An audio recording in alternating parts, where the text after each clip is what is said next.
A partir da página 17, aí, nós vamos falar da função afim. O que é a função afim? Ela é uma função linear e ela sempre vai ter uma carinha, ou seja, uma lei de formação, em que eu tenha uma variável independente que esteja variando, pode ser um x, geralmente é x, né? Sempre com o expoente 1. Então, ela sempre vem de uma equação do primeiro grau. Então, a gente chama de função afim ou função do primeiro grau também. Aí vamos ver esse exemplo que ele deu aqui do táxi.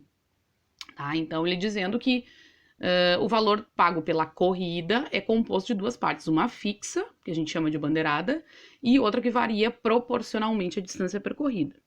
Então, para que você veja ali o exemplo, o táxi tem bandeirada inicial R$3 e segue que o valor por quilômetro rodado seja igual a 1,50. Então, o que ele quis dizer? Que esse 3 é fixo e a cada quilômetro rodado é 1,50. Então, vai ser 3 mais 1,50 no primeiro quilômetro. 3 mais 1,50 vezes 2, ou 3, né? No segundo quilômetro e assim sucessivamente. Então, o valor que está variando ali, que a gente está vendo, que é a variável independente que a gente chama, eu vou colocar de modo genérico como x. E aqui onde ele botou P de x reais, eu posso usar f de x ou y. Então, essa interpretação a gente sempre tem que fazer. Tem um valor fixo, então vai ter aquele número, né, somando, diminuindo, de repente pode ser um desconto. E tem aquele valor variável, aquela parcela variável, então ele vai estar variando o x ali no caso, que pode ser em tempo, dependendo do problema que aparece, tá? Então, a gente chama ali de regra da função ou lei de formação. Pode estar, ao contrário também, pode ser 1,5x mais 3, não tem problema, tá? E aí ele está falando aqui que variações iguais na quilometragem implicam em variações iguais no preço. O que quer dizer isso? Que sempre que tiver essa variação, vai ser uma variação linear. Eu não vou ter ela subindo, daqui a pouco descendo, então, no gráfico, né? Então, como é que a gente caracteriza essa função afim? Ela vai ser sempre dessa forma, como eu disse para vocês, como se fosse uma equação do primeiro grau, tá? Então, ela sempre vai ser de modo genérico, isso aqui, ó. F de x igual a x mais b, tá? Aqui pode aparecer y também, não tem problema. O que ele está dizendo? Que o y está em função de x, né? O x está variando e aí o y depende daquele valor. Então, como é que a gente chama o a? A gente chama de coeficiente angular. E o b eu chamo de coeficiente linear, tá? Então, esses valores aqui, pode ser qualquer valor real, tá? Está ali o A e o B. O A tem que ser diferente de zero, porque se essa parcela der zero, eu vou ficar só com o B aqui, a gente chama de função constante, tá? O B pode ser zero, não tem problema. O que mais? O sinal do coeficiente angular. O que quer dizer o sinal do coeficiente angular? Quando esse A é positivo, eu digo que a função é crescente. E quando o A é negativo, ela é decrescente. O que vai aparecer, então, no gráfico aqui para nós? Ó? Ali naquele primeiro exemplo. Qual que é o valor do A? Qual é o valor do número que está acompanhando o X? Então, no primeiro exemplo ali, o A vale 1. Então, essa função é crescente. Ou seja, quando eu pegar aqui no gráfico, né, tá crescendo o y para cima e crescendo x para a direita, essa função vai ter que estar crescendo junto com os dois, né? Então, no caso, ela vai ter que estar apontando para a direita e acima, tá? Agora, no segundo exemplo, qual que é o valor do A? Qual que é o valor do número que está com o x? Então, o A ali é menos 1. Então, o A é negativo, eu digo que essa função é decrescente. E o que acontece? À medida que aumenta o x, no caso, ó, para lá, o que está acontecendo? Está diminuindo o y. Então, eu digo que essa função é decrescente quando ela aponta, né, para o canto direito inferior, vamos dizer assim, tá? Bom, sobre o coeficiente linear, ele sempre vai nos dizer aonde que o gráfico dessa função, onde que essa reta vai interceptar o eixo y. Olha só, então aqui, se o B, no nosso caso aqui, for positivo, ele vai interceptar o eixo y na parte positiva do eixo y. Se o B for negativo, for menor que zero, esse gráfico vai interceptar o eixo y na parte negativa, aqui ó, abaixo do eixo x no caso. E se o B for igual a zero, ele vai interceptar exatamente ali na origem das coordenadas, tá? Bom, vamos ver esse exemplinho aqui.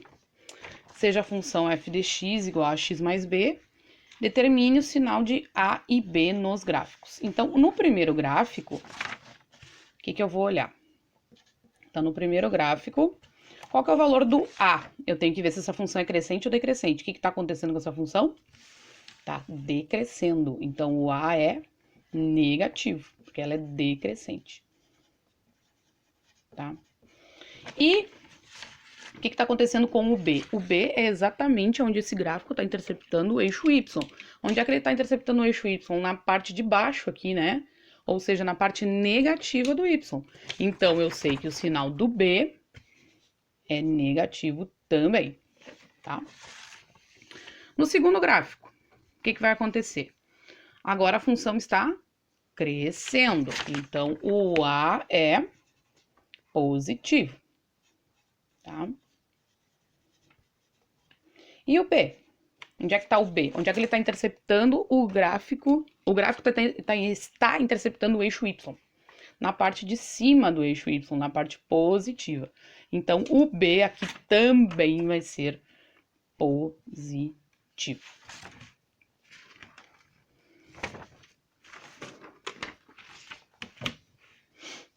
Então, vamos concluir aqui só a raiz ou zero da função para depois a gente fazer os exemplos. O que é a raiz? Enquanto o coeficiente linear é onde a função intercepta o eixo y, a raiz é onde o gráfico da função intercepta o eixo x. Então, como é que eu acho a raiz de uma função? Eu tenho que igualar o y a zero, ou seja, o f de x igual a zero, ó. Para eu saber exatamente, ó, quando o y tiver zero, ali no caso da origem, qual vai ser o número que vai interceptar ali no eixo x. Então, como é que eu vou fazer? Eu tenho que, agora vamos ver o exemplo da construção do gráfico. Na letra A, eu tenho a função f de x igual a 3x menos 2, tá? Primeiro, para eu fazer o gráfico, eu tenho que saber aonde que ele vai interceptar o eixo y e no eixo x. Por quê? Porque uma reta passa por 2 pontos, tá? Vamos lá, vou tentar fazer aqui. Então, aqui o eixo x e aqui o eixo y. No eixo y eu já sei aonde, né, gente? Ó, é só olhar aqui quem é o b. Ó, quem que é o b? Menos 2. Então, esse gráfico vai interceptar o eixo y no y igual a menos 2. Vou botar menos 2 aqui embaixo. Então, aqui é o ponto. Agora, eu quero saber no eixo x. O que eu tenho que fazer? Eu tenho que fazer a raiz. Ou seja, eu vou pegar essa função, igualar a zero e isolar o x. Então, eu vou ficar com 3x igual a 0 mais 2, né? X igual a 2 terços. Onde é que fica o 2 terços, gente? Onde é que fica o 2 terços? Vamos dizer que o 1 fica aqui, é 0,666, então aqui vai ficar o 2 terços, mais ou menos, tá? Então, aqui seria o ponto. Ó, então, olhando para a função, eu sei aonde que o gráfico intercepta o eixo y. E fazendo a raiz, eu sei aonde o gráfico intercepta o eixo x. De novo, ó, olhei que a função é crescente, porque o 3 ali, no caso, é positivo. Vamos fazer a letra B. Deixa eu diminuir esse meu papel aqui. Letra B, f de x igual a menos 2x mais 1. Já vi que essa função é decrescente. Bom, para fazer o gráfico, vamos olhar onde é que ele intercepta o eixo y. Onde é que ele intercepta o eixo y? No mais 1. Então, vamos ver. Mais 1 aqui. Então, vai ser aqui, no 1. E onde é que ele intercepta o eixo x? Vamos fazer a função igualar a zero e isolar o x. Então, nós vamos ficar com menos 2x igual a 0 menos 1. O x vai ser menos 1 sobre menos 2, ou seja, o x vai ser 1 meio. Então, vamos dizer que o 1 seja aqui, né? Então, o meio é aqui. Isso? Então, o gráfico intercepta o eixo x no x igual a 1 meio. Vou fazer aqui com verdinho.